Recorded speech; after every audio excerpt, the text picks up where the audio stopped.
Imagine capturing something your eyes can't see, something that exists in the spaces between our world and whatever lies beyond. In 1891, a Victorian family photograph did exactly that. And what it revealed changed how scientists understood the boundaries between life and death forever. This isn't just another ghost story. This is a documented case that was investigated by Cambridge academics, examined with scientific instruments, and verified through historical records. What you're about to see defied every law of physics known at the time, and honestly it still does today. The year was 1891. Photography was still mysterious, almost magical technology. People genuinely believed cameras could steal souls, that silver mirrors and photographic plates could capture more than just light.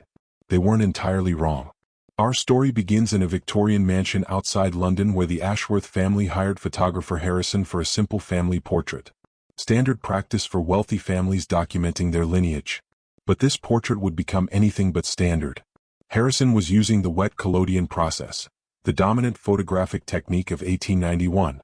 Glass plates sensitized with collodion solution, exposed while wet, processed immediately. Complex, delicate process that didn't allow for tricks or manipulations. Remember that detail, it becomes crucial. October afternoon, 1891. The family gathers in their elegant drawing room. Henry Ashworth stands behind his seated wife Margaret. Their 3 children arranged perfectly: 15-year-old William, 12-year-old Eleanor, and little Charles, just 7 years old, sitting on the floor. Harrison prepares his large format camera, adjusts the wooden tripod, begins the meticulous process of preparing the photographic plate. The family takes their positions for what should be an ordinary portrait. Harrison removes the lens cap. 30 seconds of absolute stillness required. Any movement would blur the image, ruining everything. During those crucial 30 seconds, the collodion plate absorbed light reflected by the family members. But it also captured something else. Something none of the living people present could perceive. When Harrison processed the plate in his makeshift darkroom, what emerged went far beyond anyone's expectations. The family was there, captured with crystal clarity. But standing directly behind little Charles was the translucent figure of another child. This wasn't a double exposure. Harrison was too experienced for that mistake. It wasn't a processing error.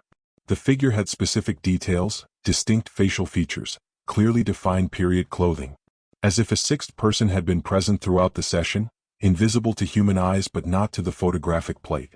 Harrison's first reaction was professional disbelief. He checked every piece of equipment, examined other plates from the same batch, reviewed every step of his process. Everything was normal except for this one impossible image. When Harrison showed the photograph to the Ashworth family the next morning, the reaction was pure shock. Margaret Ashworth fainted the moment she saw the extra figure. Henry turned pale, hands trembling as he held the photograph. But it was little Charles's reaction that disturbed everyone most. The 7-year-old looked at the image and said with the casual ease only children possess, "Oh, that's Arthur. He was playing with me during the photograph, but you couldn't see him." Complete silence. There was no Arthur in their lives. No child by that name in their social circle. But Charles went on describing details about his invisible friend that matched exactly the figure captured in the photograph. To understand what happened next, you need to know about Victorian spiritualism. 1891 was peak spiritualist movement. Communication with the dead wasn't considered superstition. It was legitimate scientific inquiry. Respected researchers were systematically documenting unexplained phenomena. Spirit photography wasn't new. The first case occurred in 1862 when Boston jeweler William Mumler claimed to accidentally capture his deceased cousin's spirit. What followed was decades of public interest and scientific investigation. But the Ashworth photograph was different. Harrison wasn't a spiritualist photographer. He was a conventional professional with zero interest in supernatural claims. The captured figure wasn't vague or ambiguous like other alleged spirit photos. It was sharp, detailed, clearly a specific child. Harrison decided to investigate further. He researched the property's history, examining local records, land deeds, neighborhood accounts. What he discovered was disturbing. The mansion was built in 1847 on grounds of an old private boys' school. The school operated 15 years before abruptly closing in 1862 after a devastating tragedy. During a harsh winter, a diphtheria epidemic struck. 6 children died, including 7-year-old Arthur Pemberton. Medical records confirmed the details. Arthur Pemberton died October 12, 1862, exactly 29 years before the photograph date. The boy's physical description in school records matched precisely the figure in the image. Blonde hair, light eyes, small build for his age. When Harrison shared these discoveries with Henry Ashworth, skepticism gave way to genuine concern. The family began reporting other strange phenomena. Light footsteps in hallways at night. Doors opening on their own. Most significantly, Charles often speaking with someone invisible in his room. To validate his findings, Harrison returned a week later with additional equipment and a fellow photographer as witness. They conducted a second photographic session, same room, same positions, same techniques. The results were even more disturbing. Arthur's figure appeared again, but this time noticeably sharper, more defined. As if the entity was gaining strength or becoming more capable of interacting with the physical world through photography. Harrison's colleague, experienced photographer James Morton, initially blamed technical flaws. But after examining the entire process from plate preparation to final development, he couldn't explain the results by conventional means. The figure was definitely on the original plates, not from double exposure or later manipulation. Harrison made a decision that changed everything. He contacted Dr. Frederick Myers, founder of the Society for Psychical Research. Myers was a respected Cambridge academic and pioneer in scientific study of paranormal phenomena. He developed rigorous protocols for investigating supernatural claims using scientific methods. Myers arrived in November 1891 with colleagues Dr. Richard Hodgson, a specialist in exposing spiritualist frauds, and Edmund Gurney, another psychical research pioneer. They brought advanced scientific instruments, precision thermometers, magnetic field devices, experimental magnetometers. The investigation lasted 3 days and was meticulously documented. Myers established rigorous scientific protocols. All photographic plates marked and sealed before use. Preparation process supervised at every stage. Multiple independent witnesses present during each session. The results were consistent and inexplicable. In 5 separate photographic sessions, Arthur Pemberton's figure appeared in 4 images. Variations in appearance and position suggested it wasn't repetitive technical error, but a presence responding dynamically to the environment. Even more intriguing were the scientific measurements. The magnetometer recorded anomalous magnetic field fluctuations whenever Charles was in the room. Thermometers detected localized temperature drops up to 3 degrees Celsius at specific points corresponding exactly to where Arthur's figure later appeared in photographs. Dr. Hodgson, known for debunking spiritualist frauds, conducted his own independent tests. He brought personal photographic plates, personally prepared chemical solutions, personally supervised the entire process. Even under these controlled conditions, the figure continued appearing. The most disturbing aspect was Charles's increasing interaction with the invisible presence. During the 3-day investigation, the boy became progressively more interactive with Arthur, reporting detailed conversations that proved historically accurate when checked against school records. Charles described how Arthur badly injured his right knee in a schoolyard fall months before death. School medical records later confirmed this specific injury. Charles mentioned Arthur's favorite teacher Mr. Wainwright and details about Latin lessons the boy loved. Again, school records confirmed the teacher's existence and specialty. Myers documented each revelation, independently verifying them through multiple historical sources. The pattern was one of historical accuracy impossible for a 7-year-old to possess, especially about events decades before his birth. The formal investigation ended December 1891, but the phenomenon continued. Arthur's presence became a constant part of Ashworth family life. Charles developed genuine friendship with the invisible entity, often playing games that seemed to involve 2 participants to adult observers. Margaret Ashworth, initially terrified, gradually accepted the presence. She documented interactions in a personal diary, creating detailed records of paranormal activity. Her notes reveal Arthur was more active when Charles was emotionally receptive and relaxed. Margaret's diary documents observable physical phenomena. Small objects occasionally moved on their own, always in Charles's presence. Books fell from shelves without cause. The family piano sometimes produced isolated notes when no one was playing, always the same simple melodies Charles claimed were Arthur's favorites. These physical phenomena provided additional opportunities for scientific investigation. Myers returned several times during 1892 with increasingly sophisticated equipment. He installed precision scales to detect weight changes, primitive seismographs to record anomalous vibrations, even one of the earliest audio recording devices. Results were consistently anomalous. Scales registered unexplainable weight fluctuations. Seismographs detected localized vibrations not corresponding to natural seismic activity. Most extraordinarily, the recording device occasionally captured faint whispers forming words, always when Charles was talking with Arthur.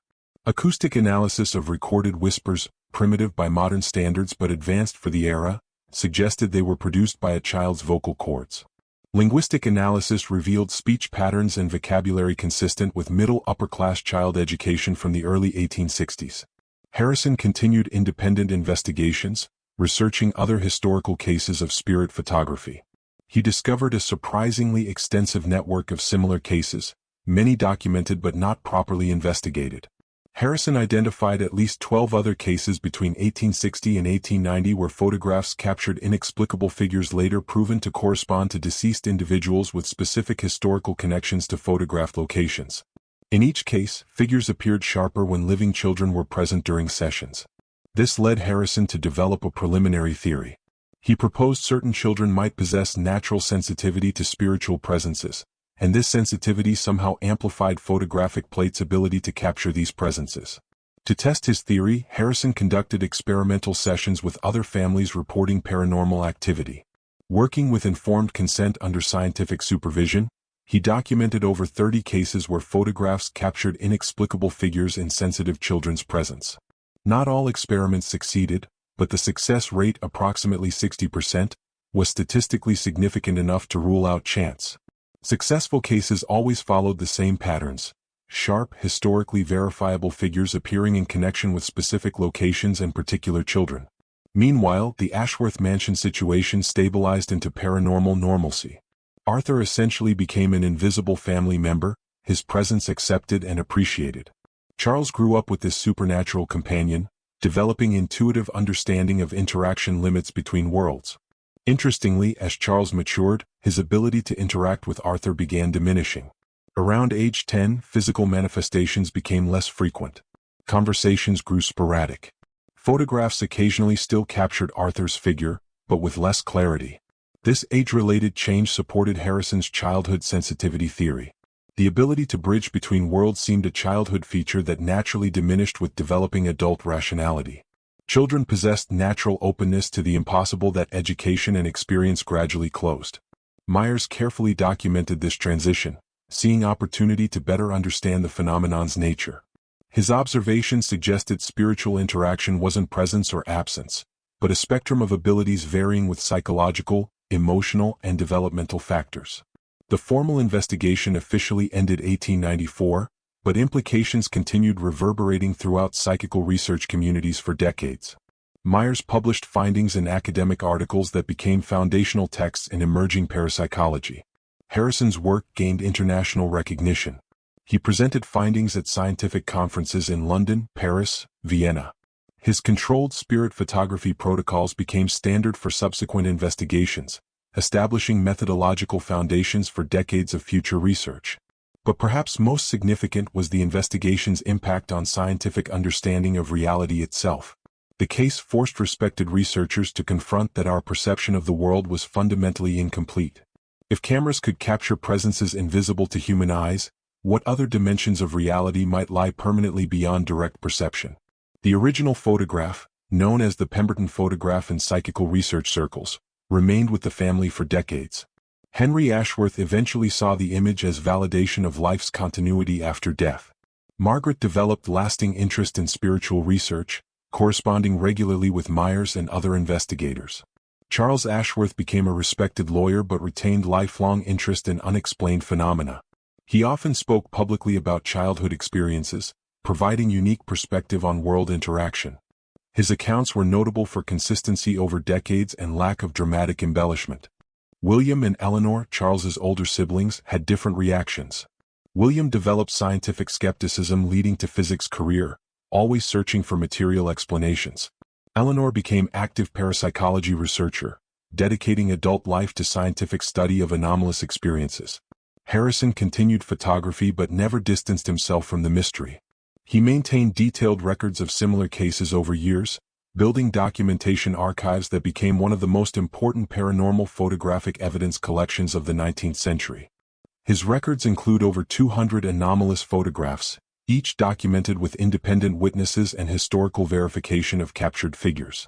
The consistent pattern, clear, historically verifiable figures appearing in locations of specific emotional significance, almost always in presence of children with particular sensitivity. Dr. Myers continued investigating until death in 1901. His final writings reflect growing conviction that psychical research represented legitimate new scientific frontier as important as physics or chemistry discoveries. Myers' proposed documented phenomena suggested existence of what he called the subliminal threshold of consciousness, a region where interaction with normally invisible realities became possible. This theory anticipated concepts formally developed decades later in psychology and quantum physics. The Pemberton photograph remained with Ashworth's until 1923 when Charles donated the original image and documentation to the Society for Psychical Research. His donation letter expressed hope future researchers might find insights into reality's true nature. The image was subsequently studied by dozens of researchers using progressively sophisticated technologies. X-ray analysis in the 1930s confirmed Arthur's figure was present in original plate emulsion, eliminating possibility of later addition. Spectroscopic analyses in the 1950s revealed the figure had slightly different light reflection properties than the rest of the image, suggesting creation through different physical process. Modern digital analyses confirmed original image authenticity and revealed additional details about Arthur's figure not visible to naked eye. Digital analysis showed specific fabric textures in clothing and subtle facial details matching historical school record descriptions. Most significantly, analysis revealed Arthur's figure displayed lighting characteristics different from the rest of the image. While the family was illuminated by natural window light, Arthur appeared illuminated by separate, inexplicable light source. This definitively eliminated double exposure possibility since second exposure would maintain same lighting characteristics. The Ashworth-Pemberton case established methodological precedents influencing decades of subsequent psychical research. Protocols developed by Myers and Harrison, independent verification, rigorous historical documentation, scientific variable control, became standard for anomalous phenomena investigations. More importantly, the case demonstrated seemingly impossible phenomena could be investigated using rigorous scientific methods without losing mysterious character. Scientific approach didn't explain away mystery in conventional terms but provided framework for deeper understanding. This lesson remains relevant for contemporary researchers confronting phenomena challenging established scientific paradigms. The case suggests scientific method can be productively applied even to experiences seemingly contradicting basic reality understanding. Decades after the event, residents between Bath and Reading occasionally reported sightings of solitary boy in Victorian clothes, always near railway line, especially during foggy mornings similar to September 1847. These reports, though never officially investigated, suggest some phenomenon aspects may have persisted, creating temporal echoes occasionally manifesting to sensitive observers. Today, more than 130 years after the original photograph, the Ashworth-Pemberton case remains one of the best documented pieces of evidence for phenomena defying conventional explanation. The original investigation quality, evidence consistency across multiple methodologies, and independent historical verification create a case difficult to dismiss entirely. At the same time, the case remains impossible to satisfactorily explain within current scientific paradigms. This tension between compelling evidence and theoretical inexplicability continues, making it fascinating to researchers and general public. The photograph still exists, preserved in Society for Psychical Research archives in London. It remains silent testimony to a moment when boundaries between possible and impossible temporarily became permeable. For those who examine it, the image raises fundamental questions about reality's nature, human perception limits, and conscious experience's unexplored possibilities. Arthur Pemberton's image, eternally young, eternally present, continues challenging our assumptions about life, death, and boundaries between worlds. His presence serves as a reminder that the universe may contain mysteries our current science cannot solve, phenomena existing in spaces between what we know and what we've yet to discover. The case reminds us genuine scientific investigation requires openness both to evidence and implications, even when those implications challenge fundamental beliefs about reality's nature. It suggests greatest scientific discoveries may come not from confirming what we know, but from honestly confronting what we cannot explain. Charles Ashworth, who lived to 93, said the childhood experience remained formative throughout life. In 1962 memoirs he wrote, "Arthur taught me the world is much larger and more mysterious than it appears. He showed me that boundaries we assume absolute are often only limitations of current perception. These words capture the Ashworth-Pemberton case's most enduring lesson. True scientific inquiry requires humility before mystery and courage to explore phenomena challenging expectations. The photograph that captured a spirit no one saw remains an invitation to expand our understanding of what's possible, a challenge to examine our knowledge limits and the possibility that reality is far more extraordinary than we dare imagine. If you're intrigued by this Victorian spirit photography story and want more inexplicable historical mysteries, subscribe and turn on notifications. We have many more mysteries waiting, each documented with the same rigor that made the Ashworth-Pemberton case so extraordinary. History is full of moments when the impossible became possible, when cameras captured more than they should have, and when reality proved far more mysterious than we ever imagined.